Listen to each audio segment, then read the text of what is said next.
Tu dalam ayat innallaha la yughayyiru ma bi amsikum. Allah Ta'ala tidak mengubah daripada kamu sehingga kamu mengubah. Apa makna ayat tu?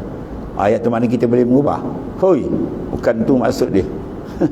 Innallaha la yughayyir, tengok tu ayat tu.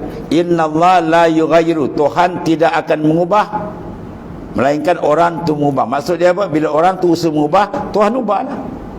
Bukan mana Tuhan tak ubah, orang tu boleh ubah. Orang tu boleh ubah, Tuhan tak boleh ubah. Wah, dia lebih besar daripada Tuhan. Jadi kafir menonggeng itikadnya tu. Innallaha la yughayyiru, mana Allah Ta'ala takkan mengubah. Mana al-mughayyir huwa Allah, yang mengubah ialah Allah. Sehingga seorang tadi nak mengubah, mana Allah letak dalam hati dia ada usaha nak mengubah. Siapa letak usaha mengubah? Dia juga.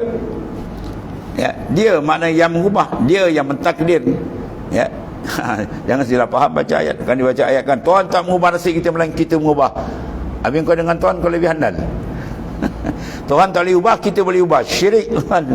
Dia power daripada Tuhan. Itu kadang-kadang dia tak faham. Ya, dia baca ayat dia tak faham makna. Apa maksud ayat? Ayat dipangkal sudah cukup dah. Innallaha la yughayyir.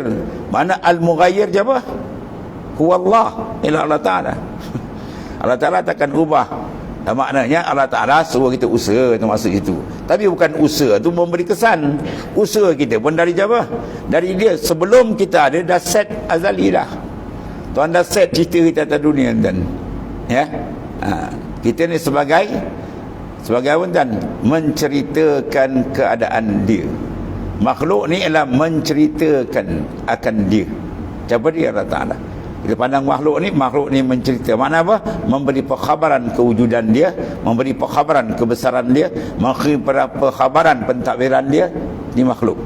Dalam keadaan nahwu dipanggil mubtada' wal khabar. Allahu mubtada' wal khalaiqul khabar. Ta'ala tu mubtada', makhluk yang mengkhabarkan makhluk. Makhluk ni menceritakan. Maksud dia apa? Semua makhluk ini menunjukkan kewujudan, kebesaran, keagungan dan seterusnya. Itu sebenarnya.